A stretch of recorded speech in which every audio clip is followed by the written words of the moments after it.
আমরা যখন বুদ্ধিমান প্রাণীর কথা বলি তখন চোখের সামনে ভেসে ওঠে মানুষ, শিম্পাঞ্জি কিংবা ডলফিনের ছবি। কিন্তু যদি আমি বলি আমাদের চারপাশে ঘুরে বেড়ানো ছোট পিঁপড়ে কিংবা দেয়ালের কোনায় বসে থাকা একটুখানি মৌমাছি, এরা আমাদের কল্পনার চেয়েও বেশি বুদ্ধিমান, বিশ্বাস করাটা কঠিন, তাই তো?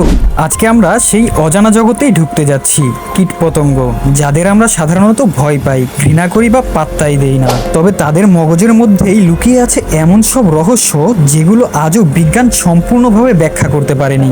এটা শুধু ইনফরমেশনই না, এটা এমন এক সত্য যা আপনাকে নাড়া দেবে। তাহলে চলুন ডুব দেয়া যাক এমন একটি অজানায়। তো প্রথমেই প্রশ্ন আসে, বুদ্ধিমত্তা বলতে আমরা আসলে কি বুঝি? বুদ্ধিমত্তা বলতে প্রথমত আমরা বুঝি সমস্যা সমাধানের ক্ষমতা, দ্বিতীয়ত পরিবেশের সাথে খাপ খাওয়ানো, তৃতীয়ত সিদ্ধান্ত নেওয়া, ভাষা বোঝা এবং অনুভব করা। মানুষের আইকিউ স্কেল সম্পর্কে আমাদের পর্যাপ্ত ধারণা রয়েছে, তবে কীটপতঙ্গের আইকিউ স্কেল সম্পর্কে আমাদের মোটেও ধারণা নেই, কারণ তাদের মস্তিষ্ক মানুষের মস্তিষ্কের মতো মোটেও নয়। তবুও এদের আচরণ এমনভাবে সাজানো যেন কেউ আগে থেকেই কোড করে রেখেছে। আসলে এটা মূলত ইমিগ্রেন্ট ইন্টেলিজেন্স, যেটা মূলত ছোট ছোট একক প্রাণীর মিলিত আচরণ, যা এক ভয়ঙ্করভাবে উন্নত ইন্টেলিজেন্স তৈরি করে।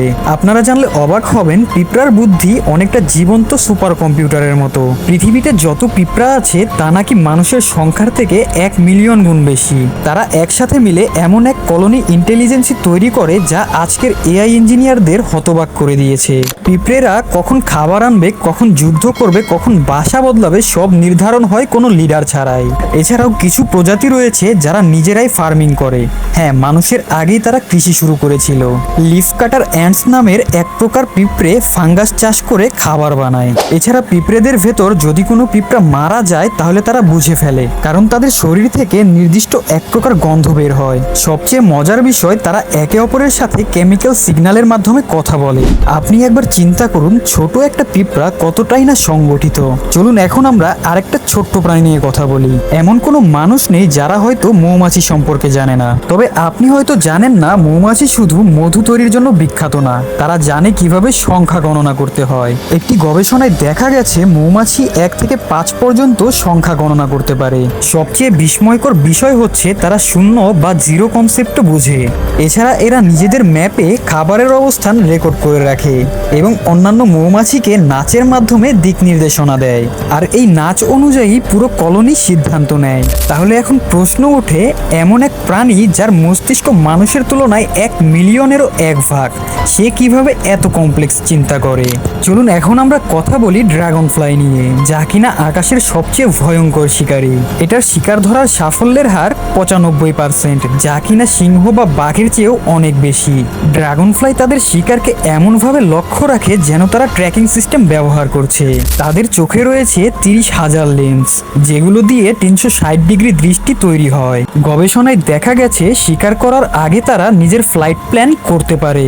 এত কম মস্তিষ্ক দিয়ে এই ডিসিশন মেকিং সত্যিই অদ্ভুত। আপনি জানলে অবাক হবেন, কিছু পোকা রয়েছে যারা কিনা ভবিষ্যৎ বুঝে ফেলতে পারে। এদের মাঝে তেলাপোকা আর ঘুন পোকা অন্যতম। এগুলো এমনভাবে চলাফেরা করে যেন তারা ভবিষ্যৎ টের পায়। তেলাপোকা নিজের চলার পথ এমনভাবে বেছে নেয় যেখানে কম আলো এবং কম বিপদ।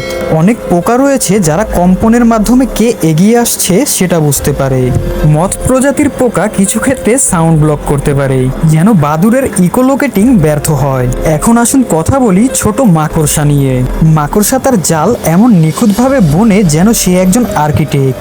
প্রতিটি জাল একইভাবে শুরু হয়, তারা জানে কোন অংশে কেমন স্পাইডার সিল্ক লাগবে।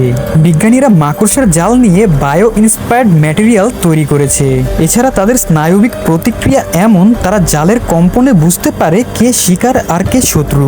তো দর্শক, এখন আমরা এআই এবং কীটপতঙ্গকে একটু কম্পেয়ার করে দেখি। চলুন দেখা যাক কে বেশি উন্নত। তুলনা করলে দেখা যায় পিঁপড়া বা মৌমাছির একটা ব্রেইন মাত্র 1 মেগাবাইট ডেটার সমান। তবে তারা প্রতিদিন ডাইনামিক সিদ্ধান্ত নেয়, তাও আবার রিয়েল টাইমে। এরকম গঠিত আচরণকেই বলা হয় সোয়ার্ম ইন্টেলিজেন্সি, যা কিনা এআইতে ব্যবহার হচ্ছে।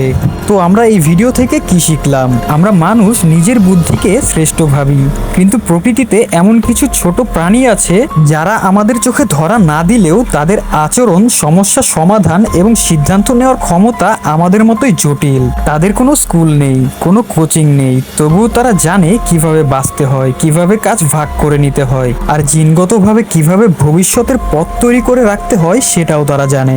আপনার পায়ের নিচে থাকা সেই পিঁপড়াটাই হয়তো আজ আপনার চেয়ে বেশি স্মার্টভাবে জানে জীবনের অর্থ কি।